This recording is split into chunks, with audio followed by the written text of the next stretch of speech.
pod bay doors, please, Hal.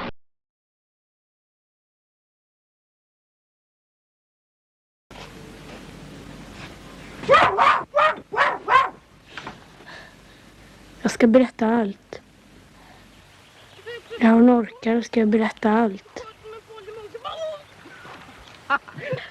Hon har precis den humorn.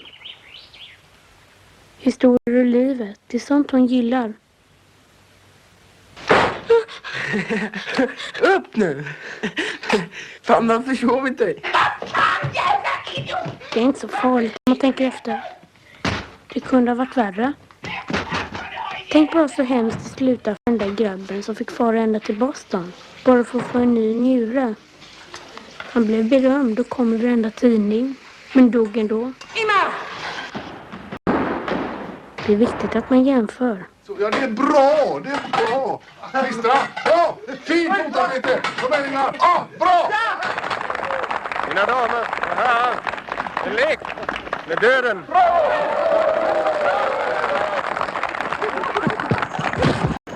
Och tänk på den där tanten som skulle missionera i norra Etiopien. Hjälp! Mamma!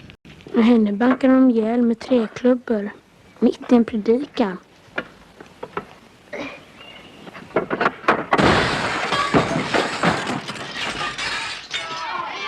Vad ska du föreställa? Din hund, va? Den är död, fattar du inte det?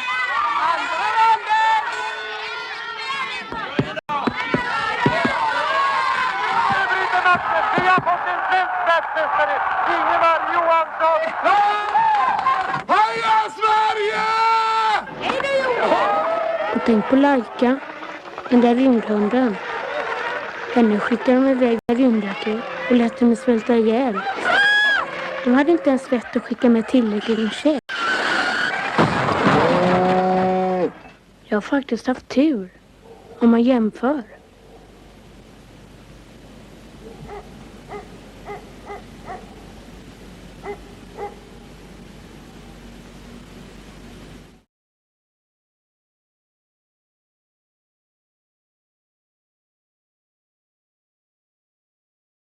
The pod bay doors are open.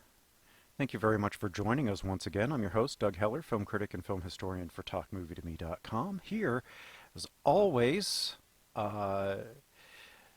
sitting with me, barking like a dog occasionally, my co-host, Jerry Dean Roberts, film critic, for ArmchairCinema.com, ArmchairOscars.com, and OverThinkingOscars.wordpress.com. Jerry, what you got?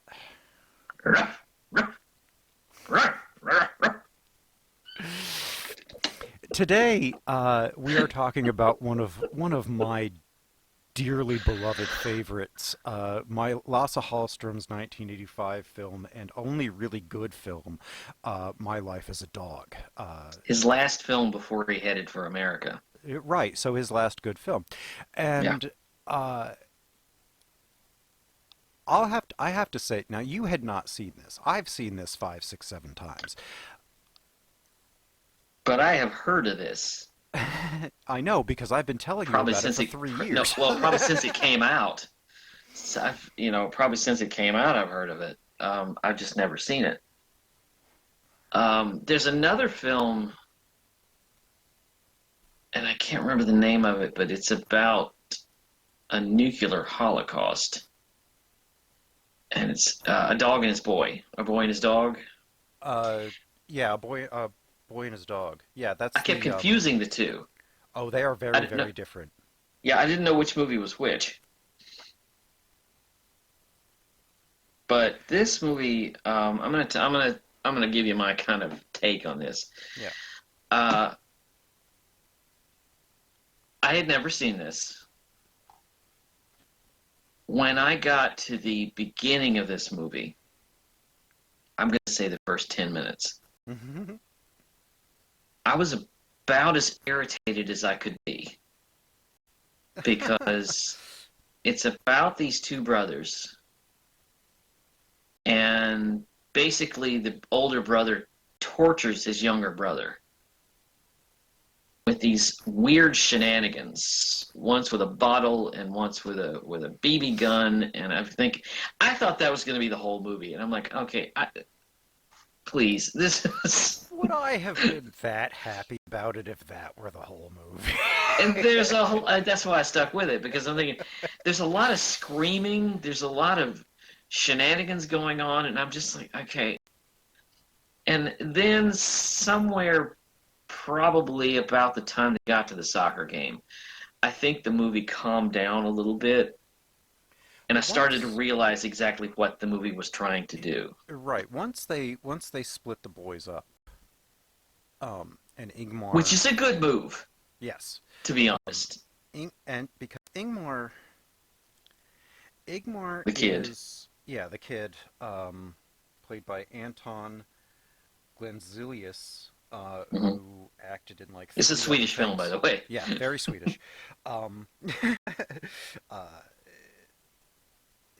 He's a very sensitive child that does not deal... Very smart child. Yeah, very smart, but he's so smart that he kind of lives in his own head and doesn't process negative things if he doesn't want to. He doesn't process that his mother is dying. He doesn't process that when he gets sent away, he keeps asking about his dog, Sicken, and convinced that it's been in a kennel for like a year. Refusing to admit that it's dead. Look, when you have a kid who keeps asking where his dog is, there's a 100% chance the dog is probably dead. Oh yeah. There is Disney movie level assurances that dog is gone. Like, that dog is not on this earth anymore. I mean, no. And it's a cute dog. It's a cute dog.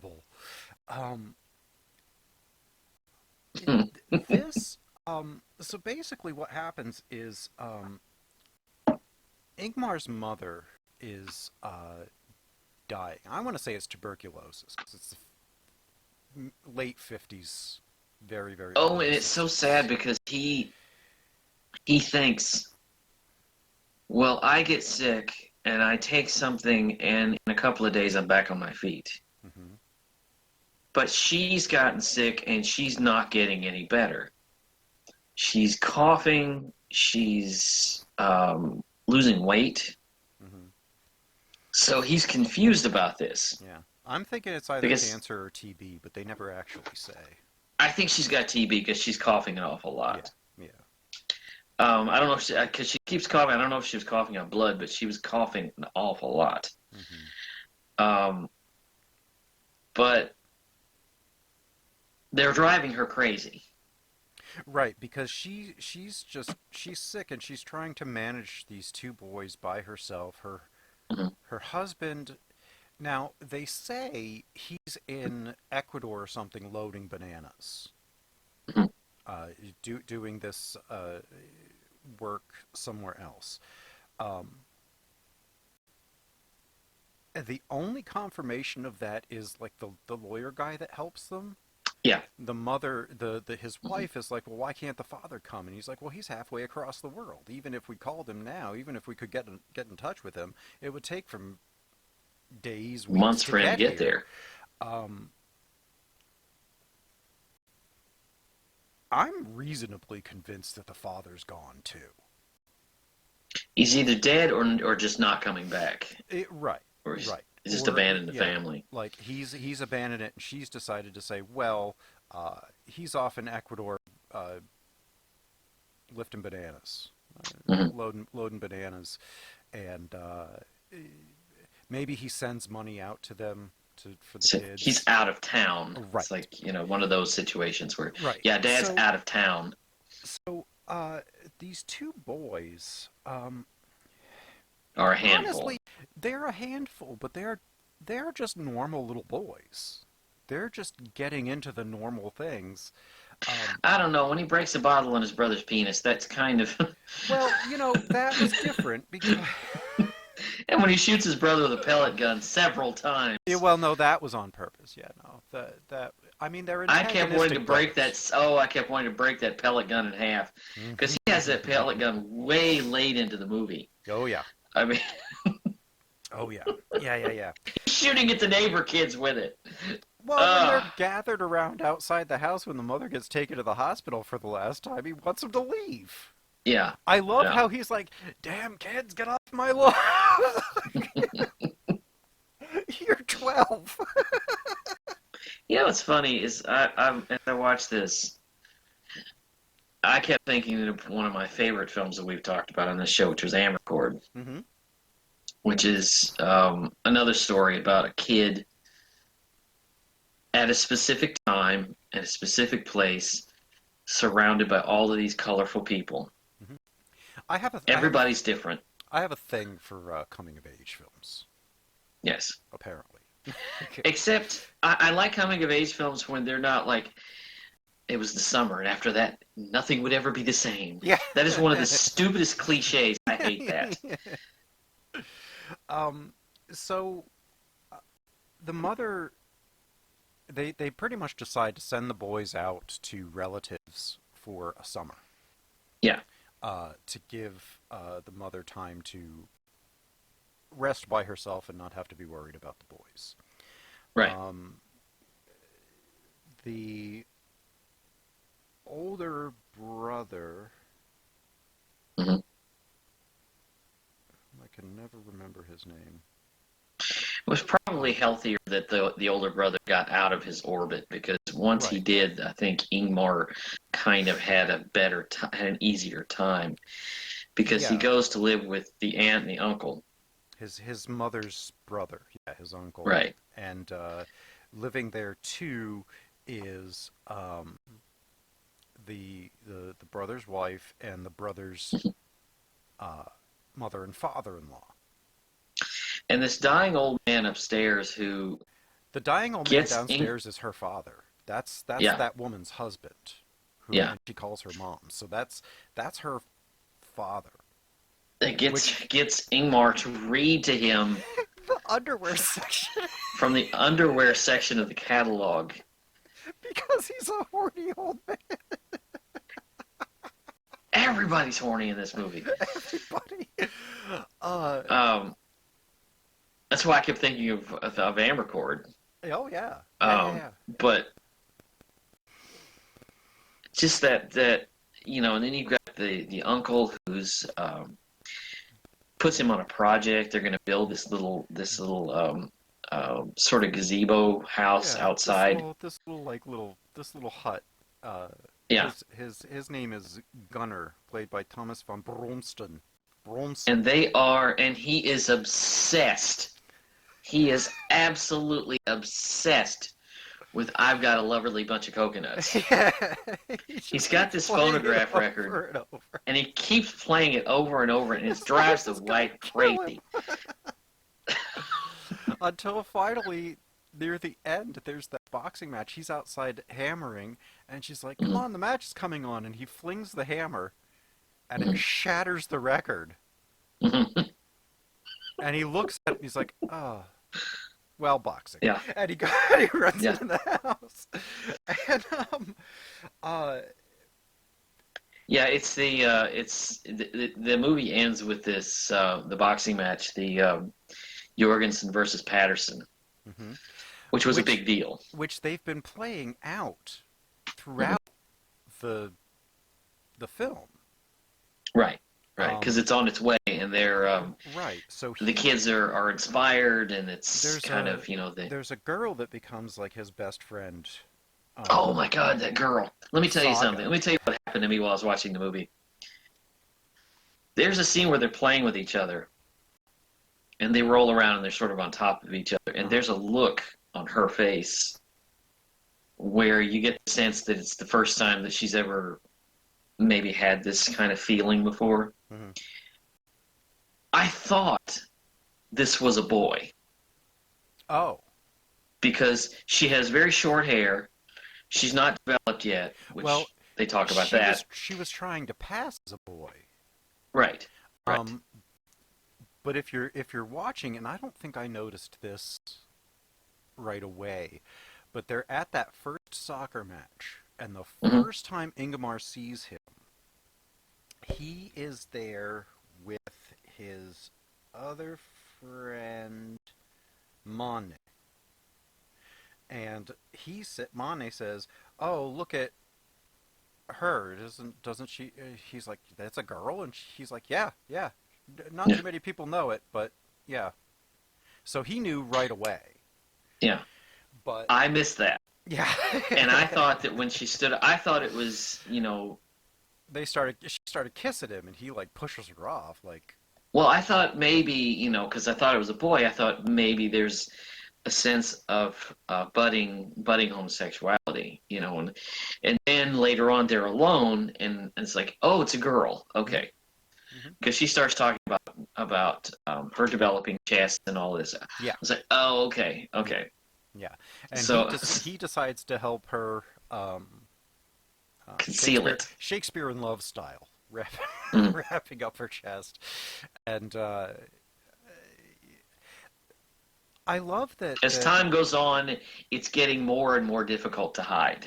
Right, and you find out later that she really doesn't need to. That they let her play after they find Mm-hmm. out that she's a girl anyway. Because she's good. Yeah, she's very good. So, and this is a small town in 59, 61, 62. Very small. Very small. Like literally everybody knows everybody, Mm-hmm. and everybody works in the same place because every house is owned by the glassworks. I love that place. Or as my father puts it, when one person farts, everybody knows it. That's right. That's right. That's right. Everybody knows everybody's business, so you can't be trying to do anything clandestinely. Yeah, because there's like, what, 150 people in this town? Like, if that? And most of them, and a lot of them, you imagine nobody lives alone. Well, They live with generations of family. Mm-hmm. Or boarders. Boarders, or because the glassworks, the glass factory, owns at least Gunnar's house. The glass factory is this town. Yeah. Everybody works at the glass factory. It's the financial river where money flows through the town. If you don't have the glass factory, you don't have a town. Right. Basically. Right. There's not really it's one much of those. Anything else. And, right. What I really love is, he doesn't end up being having a contentious relationship with the uncle and aunt. Right. He's loved immediately. His weirdness is accepted right away. He's no different than anybody else. Right, because all of the people in this town are friggin' weird, and they all know it, and they all love it. They embrace it, they understand who they are, and they don't stymie people from expressing who they are. Which is a really odd thing in the early 60s in Scandinavia, but this is a beautiful town that just, it has its oddballs, it knows it, and it loves them. Right. And it doesn't want to prevent another oddball from coming around. Right. So they let the kids have their imagination and have that zip line rocket ship ski lift thing. Yeah. Or these boxing matches up in this hayloft. Or soccer matches. Right. All of this stuff they let the kids be kids. Which is exactly what Ingmar needs, because Ingmar cannot be a child in his house. Right. What was the deal with him? He does this a couple of times in the movie where he picks up a glass and it shakes. Oh, he has massive anxiety and sometimes forgets how to drink. So if you watch the few times that it happens, the first time he just holds it and he can't. He just can't. He's got a glass of milk. Yeah, he just can't get it to his mouth, and then he just throws it on his face. Like he can't remember. He can't physically do it. Then the next time you see it, it's at the lawyer's house, Mhm. and he just sits it down. He doesn't take a drink. He doesn't try to Yeah. drink. He just sits it down.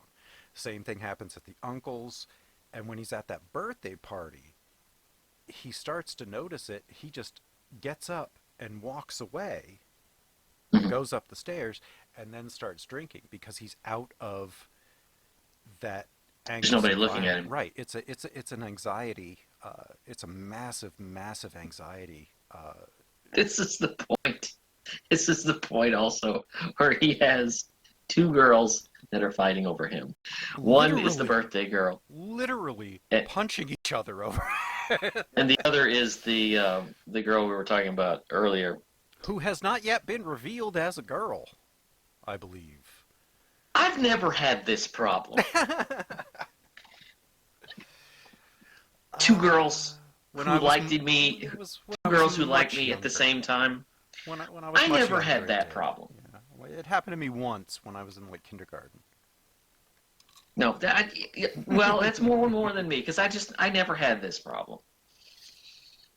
If I did, I didn't know about it. But Right.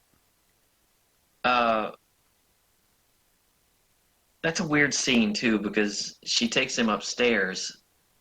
The birthday girl does, Well, he runs and then the upstairs other to girl drink, comes. and then she says, "Hey, do you want to see my room?" Yeah. And it's like, you can see where all of this is leading, Mhm. and so can Saga, and Saga Mhm. wants to end this very, very quickly. And she does. Yes, she does. I don't know. I got the feeling I was like, okay, at the end of the movie, and here, this is the thing that happens. Whenever you recommend a movie to me like this, I'm always looking for talk points because I'm always sitting there thinking of, well, what can I glean from this? Because I've never seen it before. Yeah. It's not like 9 to 5, which I've seen 20 times that I can just sit there and I can pull it, and I know already what I'm going to say. But I'm sitting there and I'm thinking about halfway through this movie, my brain is like, okay.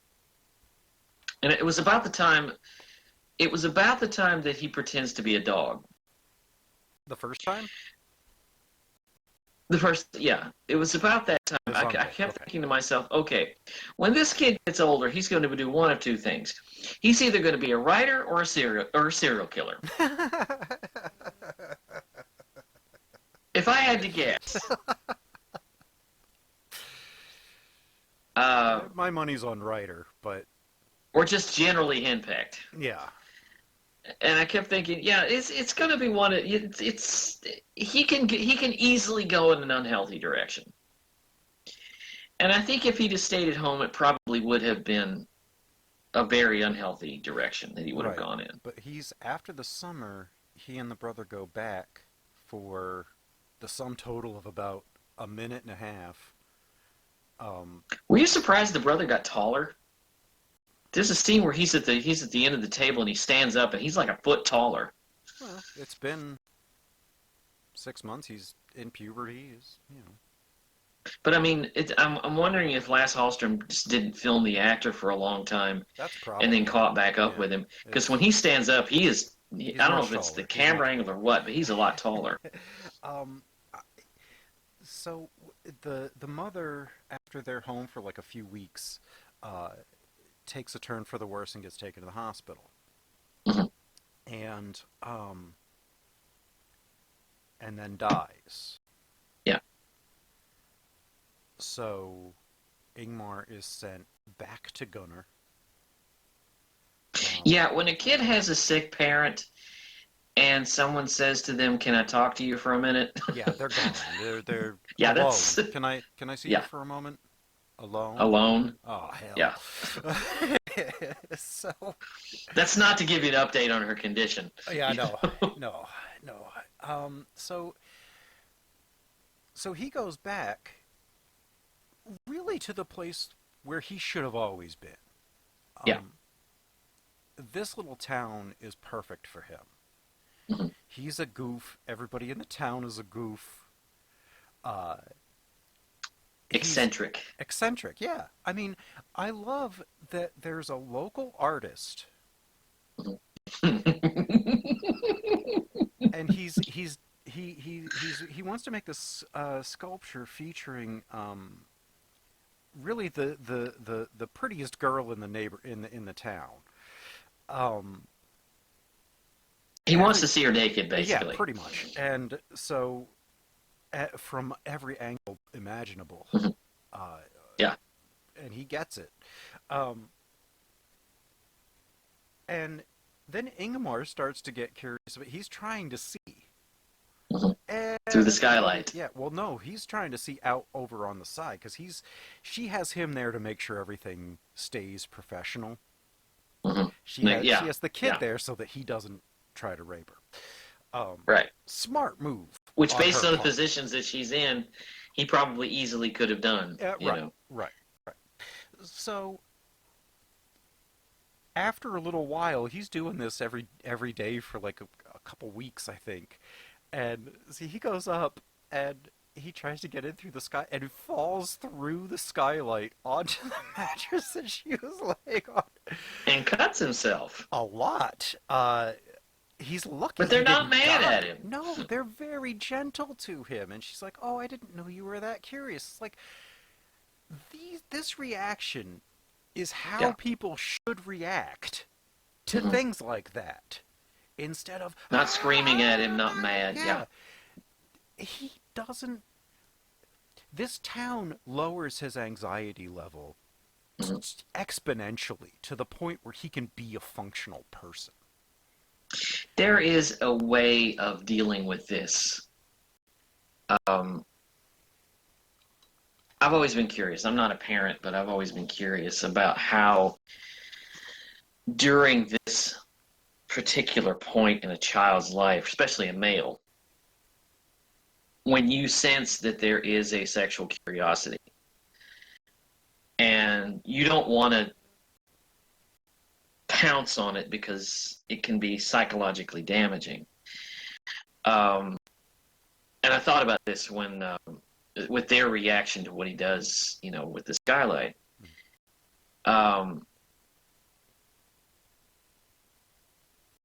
The way they react, if they react one way or the other, can affect an anxiety in him about sex. Right. So if they would have come down hard on him, he could have even retreated into himself and become.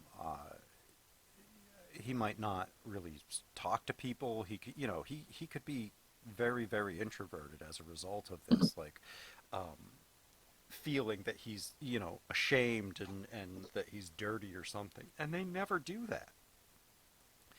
Of course, at the glassworks, where they get to go in at any point and just go in, they're making bottles with boobs. Yeah. With nipples and breasts. Yeah. And so it's not a sexually repressed area. Yeah. It's... But I was reminded of something that happened to a friend of mine when I was a teenager, that my friend met an older kid who had a lot of adult magazines and was giving them to him. And he kept them in the bottom of his dresser drawer. Well, his dad found them. And his dad, instead of yelling at him, instead of talking to him about it, turned them upside down. And it was a way of saying, okay, I know this is in here, but I'm not going to jump on you about this. It's okay. Because, again, you react one way or the other, and it can be psychologically devastating. Right. Because there's nothing more awkward to a kid than an adult trying to talk to you about sex. Or trying to smooth things over. It's like just I am a parent to a boy. He's on the autism spectrum, but my wife and I just kind of went, okay, so this is normal, natural. We're just going to tell him. Don't feel upset about this. Don't, if anything like this happens, if that's natural, this is natural, this is what it is. We got a book. We kind of talked to him about it, and then we let it alone. Mm. And every so often, as he got a little older, because he started going through puberty a little young, and so we would just bring it up every year or so, just kind of, hey, this and that, and you remember about this and all that, and just trying to keep it in his mind and not be shameful about it, Mm. because that's the one thing That you don't want to do. yeah, right. So this I love this little boy. There is there are few better mischievous grins in cinema history than little Ingmar from time Yeah. to time. Well, I also kept thinking, did you notice, he's not, unlike the kids in Amarcord, he's not, maybe it's his age, he's not really running after sex. No, because he's like Um, 8, 10 years old. He's like 12 by the time the movie's over. Right. This is a year in the life. Yeah. So he's not And- that old. He's not really going after it. And he is Even when it's offered to him. right.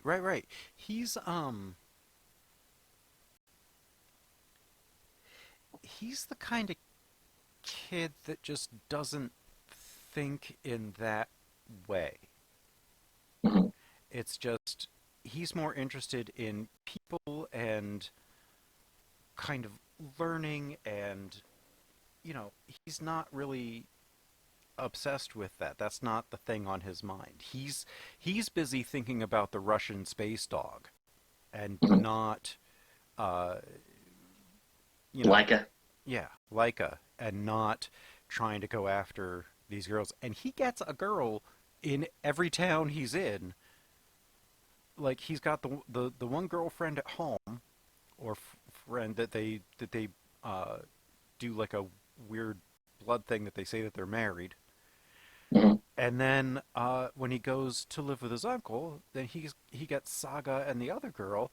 It's like he's just, women are falling all over themselves to get to this little boy. Like, Older and younger. yeah. So it's really nice. I think I like this film because it is so positive and it deals with so many things that are potentially scarring to a child, and it's handled in a way that will help Yes. them grow, Yes. and not in a way that It's- will damage them further. Sometimes the screaming and yelling doesn't help. It's a Normally, hindrance. it doesn't help. Normally it doesn't help. The world at his age is extremely confusing. Hmm. And it is not Um, easy to be a child.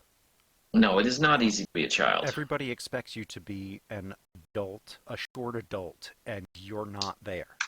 Especially at this age. Yeah, and it's like being a child is very, very stressful. Mhm. People forget that as they get Yeah. older.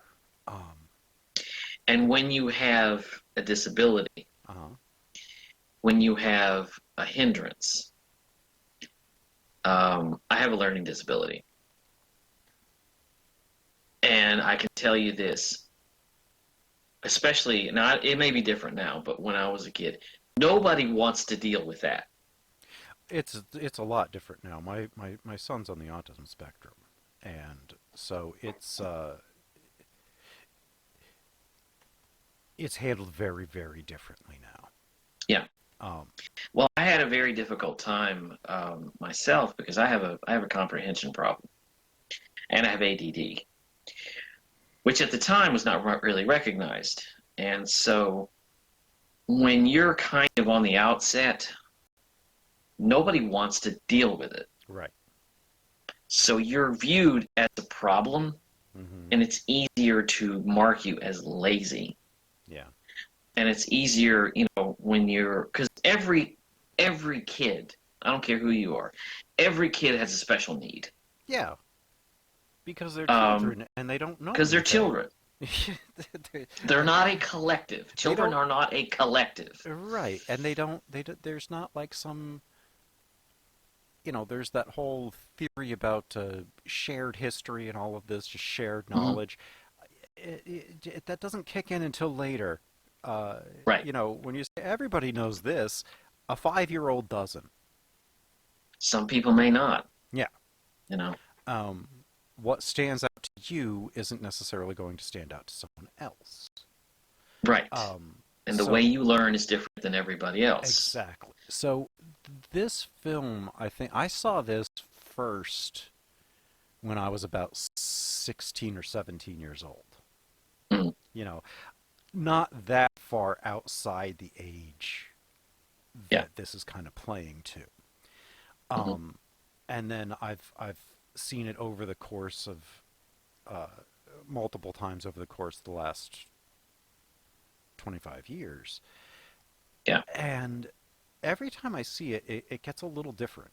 I would encourage you to watch this again in a few years. It's very dense. Yeah, there's a lot to it. It is. For an hour and 40 minutes and a very kind of light and breezy pace, there's a lot going on in the movie. And he is not the same person at the end that he was at the beginning. No. And it's really telling that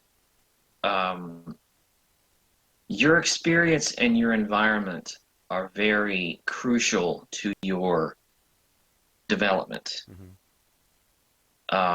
That's why there's always been the middle child syndrome. Things like that.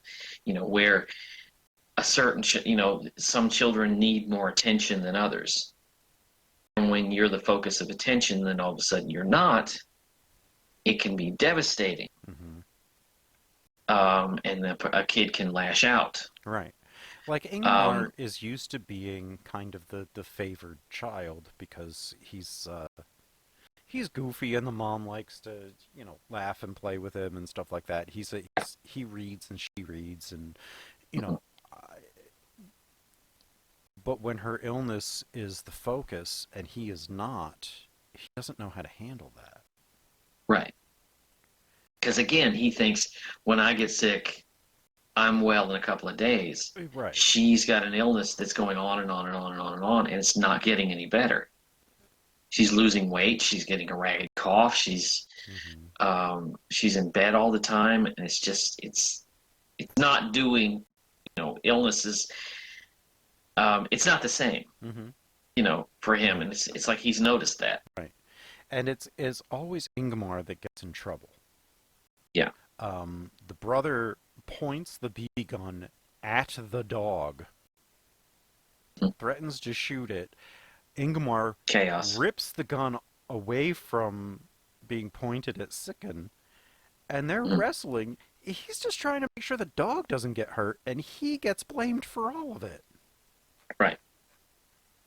And there's a mess. Right, because milk, all that. he was making he was following the directions. He was with his girlfriend there at home, listening to instructions from the mom to be making something, a cake, pancakes, something. And it falls because they get into this altercation because the brother's kind of a dick. Yeah. The brother is older. And is a troublemaker. And he's a dick. Yeah. Well, I'm going to say this is the best film that Lasse Halllstrom ever made. Yeah, and, I'm with you on that. This is the first movie that I saw of his. So This is also the first movie. I'm sorry. Go ahead. I always felt like I was sold a bill of goods with this movie. I love this movie, but then I started watching his other stuff. I'm like, what the hell? Well, I mean, before this, he was mostly his work was doing ABBA videos. Yeah. And so he made this feature film. He got a couple of Oscar nominations. The film won the Golden Globe. Not the Golden Globe means anything for foreign language film. And then he came to America. And I run hot and cold with the films that he's made in America. I tend to Because I'm looking here, I got his pretty filmography in cold. front of me, and I'm thinking Yeah. of Once Around was good. What's Eating Gilbert Grape might be the next best film that he made. Yeah. Yeah. What's Eating Gilbert Grape? The texture of that film reminds me a lot of this film. Mm-hmm. Um, But then he's also got things like Cider House Rules and Chocolat and the Shipping News, which is just ugh. I hated the Cider House Rules. I know you did. Casanova Some was not good. Something to talk about. Hachi, A Dog's Tale. I mean, come on. Dear John, oh man, there's some really bad ones here. Oh, Dear Haven, John, that's that. Who's that author? Nicholas What's his name? Sparks. Nicholas Sparks. Yeah, yeah. Salmon Fishing in the Yemen was cute. I like that movie. It was okay, yeah. But the 100-Foot Journey, Dog's Purpose. He made that terrible Nutcracker in the Four Realms. But like, I love how he keeps returning. Like, if you look, every so often he'll come back and try to do a movie with a dog in it, and this is still the only one that worked. Yeah. Yeah, I think Gilbert Grape is probably the best American film that he made. Yeah, probably. Because, like I say, it reminds me a lot of My Life as a Dog. And this is, like I said, I was like, oh, I'm gonna like this guy, and then I started finding his other stuff, and I'm like, I don't like this guy. Well, the funny thing is, a lot of his films, you can sit there and you say, okay, it was cute. It was okay, yeah. Everything. Chocolat was cute. Okay. Chocolat was annoying as hell. I thought it was kind of cute. It was just it was all right, you know.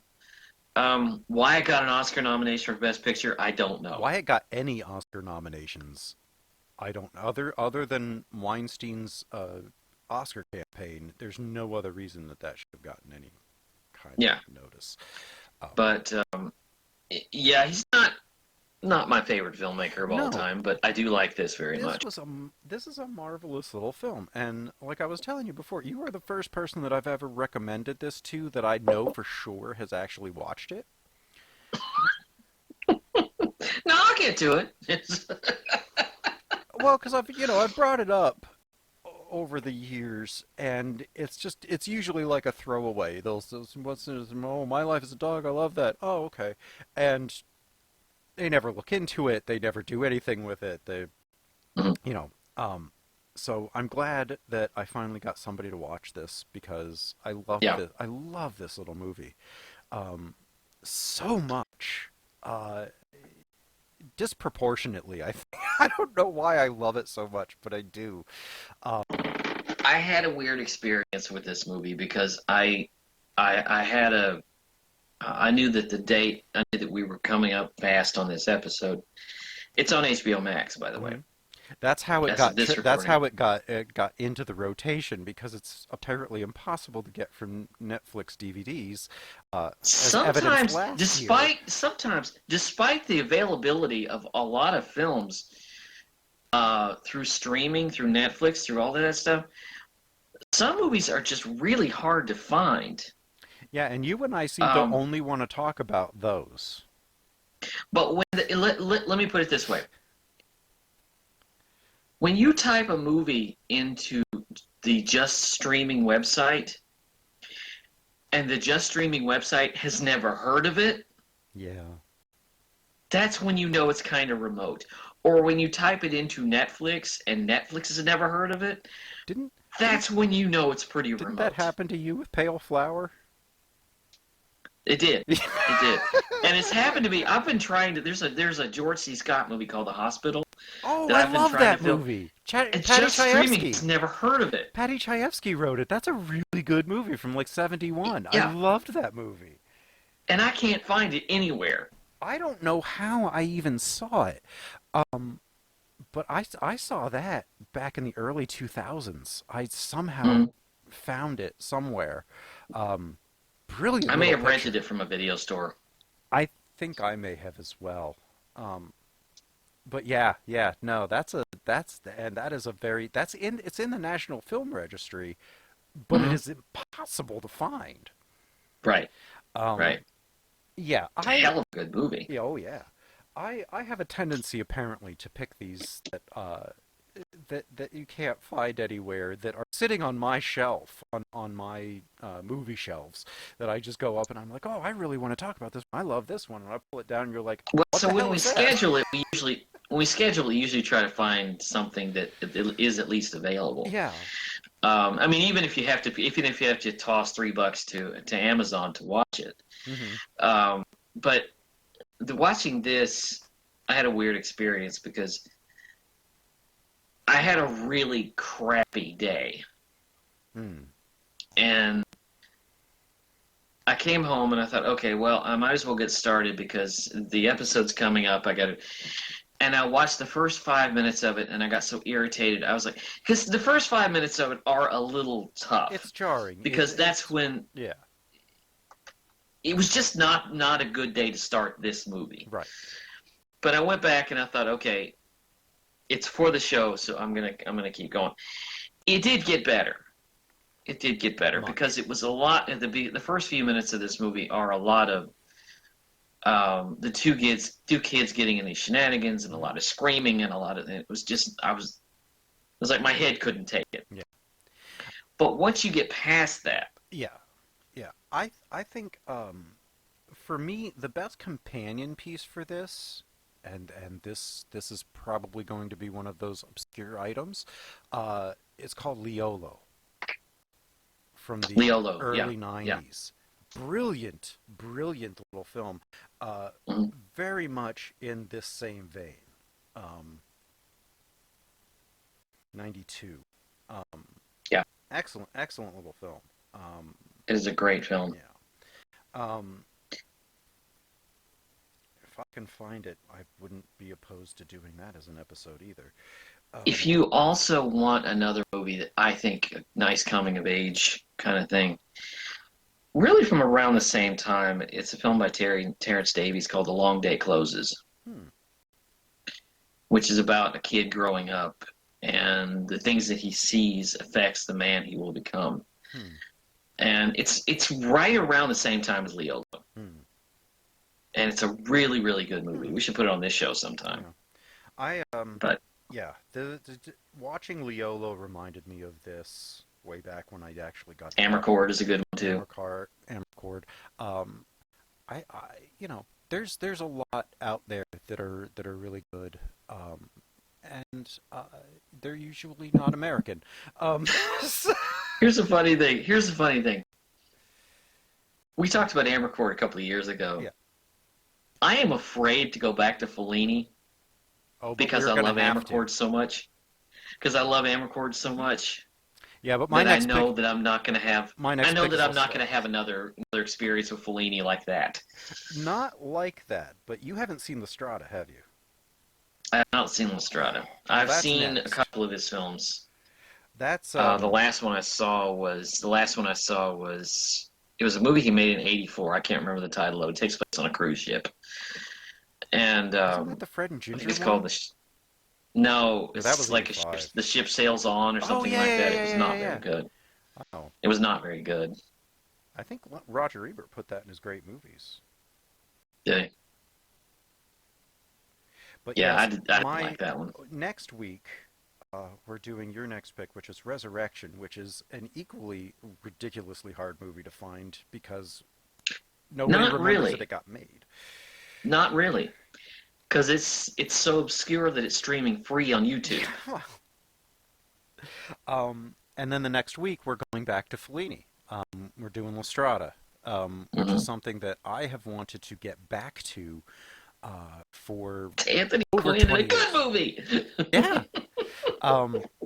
I saw that the first time in an Italian cinema class in 1999, and it's the only time I've seen it. I've had the VHS copy. I've always wanted to buy the Criterion DVD or Blu-ray. Never got around to it. I've never rewatched it.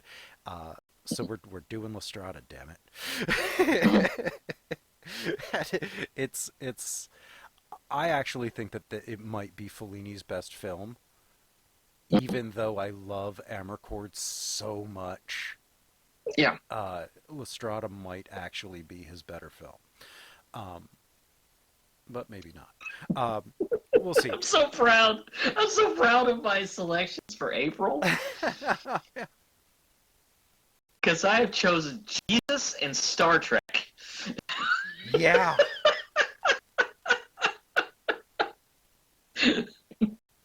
We're going to do we're going to talk about a movie we've already talked about. We're going to talk about The Last Temptation of Christ, because I just never felt like I got enough out of that episode. And then we're going to do another Fireside review, which is one of those fire sale reviews where we talk about a movie kind of scene by scene, a movie that was a giant hit but was also a giant mess. So we're talking about Star Trek the Motion Picture. Which? Star Trek the Slow Motion Picture. Yeah.